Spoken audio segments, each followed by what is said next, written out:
Mazal, to help out Eilat Mazal, claim that she found actually King David's palace, is that we see underneath those stations, maybe my laser will work, but in the sun it's a little harder. You guys see it right over here in front of us? Okay. Over here on the rocks? If I go a little higher, so we see over here these lasers on top, where we just standing underneath these little small beams. I don't know what they are. You guys see them? Little small, I don't know, round things. So underneath that, so we see this wall underneath it is actually the outside wall of King David's palace. What we saw from the other side, okay? The other side of the 8 to 10 feet wall, wide wall. Why am I putting that out? Because underneath that wall, we see something a little weird. We see another wall coming out of it. What looks like a very, very steep staircase coming all the way down to the right. And believe me, you don't have to get up, but that wall remains of it also go underneath here. And most archaeological diggers believe that it even goes underneath where we're sitting right now. It's a humongous wall. Why is there such a weird wall stuck to King David's palace? Is that 3,000 years ago, the King David's palace is actually built, like you're saying, on the top of the mountain. It's actually built on a cliff. And we know that there's many earthquakes that happen here. So any earthquake, the palace will fall. So what they decided to build is a big, humongous supporting wall to hold up King David's palace on the top of the mountain. And that wall also dates back to King David's time. Anyways, we're keeping on, and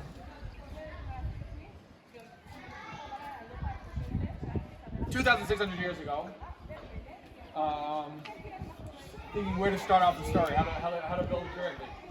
35 years ago, a young archaeological digger in the name of Yigal Shiloh. This is his archaeological dig. Everyone knows Yigal Shiloh, Area G. That's what this archaeological dig site is called. And after a few years of digging, he ends up right underneath us, and he's digging down there. Nothing to see today, it's just dirt and rocks. After a few days of digging under there, he sees something small on the ground. So he goes up to it and he picks up this small round thing, and he looks at it and says, "This is pretty interesting." And then he sees another one, and another one, and another one, and another one, and another one, and another one, and another one. And after all, he picks up 51 of these small things. It's coming, don't worry. 51 of these small things on the ground. Okay, 51 of them. He, as an archaeological digger, knows immediately that this belonged to the Jews from 2,600 years ago. He, as a Jewish archaeological digger, digging here, and says, I know for a fact that there were Jews in this spot 2,600 years ago. He keeps on going one by one, and he finds out that on 48 of them, there's names in Hebrew. Names in Hebrew. Okay, it's pretty crazy. But he keeps on going one by one, he doesn't know who they are. But on one of them, he finds out that it says a name that he recognizes. Gamaliel ben Shaphan. Gamaliel, the son of Shaphan. Now he knows this guy. How does he know this guy? Gamaliel ben Shaphan? From the Bible. From the book of Jeremiah. That's pretty crazy to say. Like, it's not like Naphtali. Okay, fine, there were 3,000 Naphtali since 3,000 years ago. It's not the same Naphtali. No. Gamaliel, the son of Shaphan, is mentioned in the book of Jeremiah. And he finds this guy that is mentioned in the book of Jeremiah right over here also. He says, okay, who's this guy? We'll talk about it in a moment. But first of all, what is this at all? So 3,000 years ago, if I wanted to send a letter, I would take a piece of scroll, and I would write in what I wanted to, roll it up, tie it with a rope, and then seal it with a piece of clay.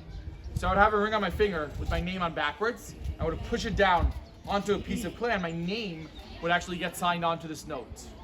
If any of you made up this invention, crazy invention, today in 2024, what would you call this? Huh? A seal? Okay, today in modern days, what would we call this? A letter? Email. Email, okay, that's how we know your age, so we'll take it down, right? Email, right? Once it was email, what will we call it today? Notary stamp. Email, WhatsApp. Today they already call it Instagram, TikTok. It keeps on getting newer and newer. But why would I call this WhatsApp? No joke. Why would I call this WhatsApp? Because WhatsApp also has 1 check, 2 check, green check, blue check. It's like an old Dr. Seuss book. Right? Some people get the joke, some people don't. But anyway, one check, 2 check. You want to know if the guy got the message or not? Okay. Back then, they also wanted to know if the guy got the message. How would they know? If the seal was broken, that means that the letter was opened. But if the seal is full, like we find them, we know that the letter was never opened. We find 51 seals, full ones, over here. What happened to the letters? From 3,000 years ago, 2,600 years ago, what happened to the letters? Thank you very much. I love that word because I don't know how to say it. Say it. Disintegrated. Yes, that word. Okay, perfect. So that's what we thought happened. But I found out that the layer right on top of the seals was actually burnt. So that's what we know happened to the letters. The letters were burnt. But what happens to clay and fire? Hard. Exactly. It becomes like a rock. And that's why you find these seals thousands of years later. But we don't find any of the letters. What happened to the letters? We'll try to see the story. So 2,600 years ago, we'll bring back Gamaliel ben Shaphan, the first actor of the story.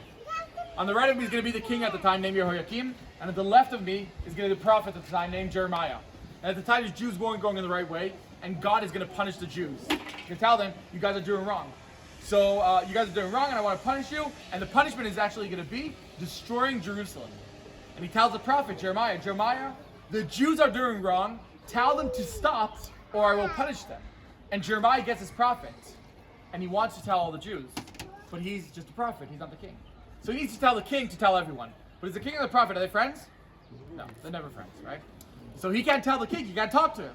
So Jeremiah the prophet gets this prophet, and he wants to tell everyone. And this prophet is saying, if you guys don't stop doing the wrong, I'll punish you and destroy Jerusalem. And he takes the prophet and he gives it to a man mentioned in the book of Jeremiah in the name of Gamaliel, the son of Shaphan, which is the middleman, which in the Tanakh it says, which in the Bible says, Sofer HaMelech, somebody that is close to the king. And Gamaliel ben Shaphan gets this letter at the beginning, and let me just tell you, this letter that he gets, some rabbis say that this letter is actually called the book of Eicha, which is one of the books of the Bible. And if you guys came here, Lamentations, right? Lamentation, yeah, thank you. Yeah, I will do another translate. Lamentation. Yeah. If you guys came here on the 9th of Av, when we fast, because of the destruction of the temple, the first temple, you guys would sit in these seats, and around here, all the way up to these seats, and all the way up there on those steps, and all the way up there, and all the way down those steps, and all the way there, there's 2,000 people sitting over here on that night. And there's one guy sitting over there on that stone reading this book. And it's pretty crazy to think about that this book was written 2,600 years ago about the destruction of the first temple, and 2,600 years later was sitting in the destruction of the first temple and the city reading this book. But back to the story. Gamaliel gets this book and he gets a prophet, he tells it to his friends at the beginning, then he goes to the king and he says, Yehoiakim the king, your majesty.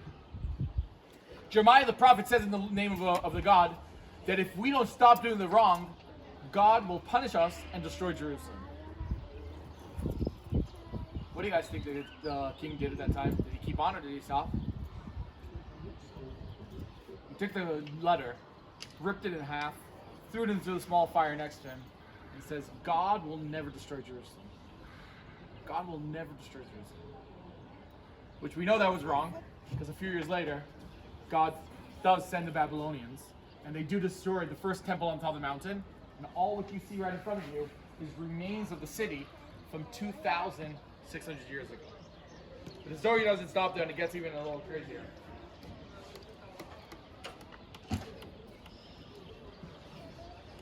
Eilat Mazal, and she keeps on digging in the Eden's palace, she finds another 2 seals. A seal that says Yehoiachal ben Shlamaya, and another one that says Deliyahu ben Pashhol. And these 2 people were also mentioned in the book of Jeremiah. And not only that she finds 2 seals from the same book, she opens up the Tanakh and she reads out like this. Vayishma Shfatya ben Matan Ugdaliyahu ben Pashhur, which she finds one of the seals, Veyuchal ben Shlamyahu, which she finds also his seal.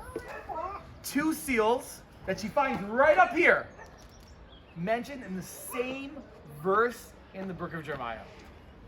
It's pretty crazy. What's the odds? Is that not mind-blowing? And why these people even mention the book of Jeremiah?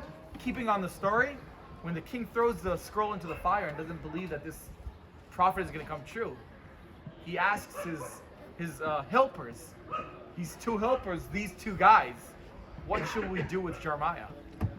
And these two guys say, we should take Jeremiah and throw him into a sand hole, a hole in the ground.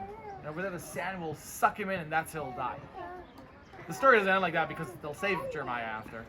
Just to say that this whole story, we spoke about 3 people that are mentioned in one book, 2 even mentioned in the same verse right around this area. Is there any question about the Bible and the stories that are happening here? I don't know any other way you can put it. Let's keep on, guys.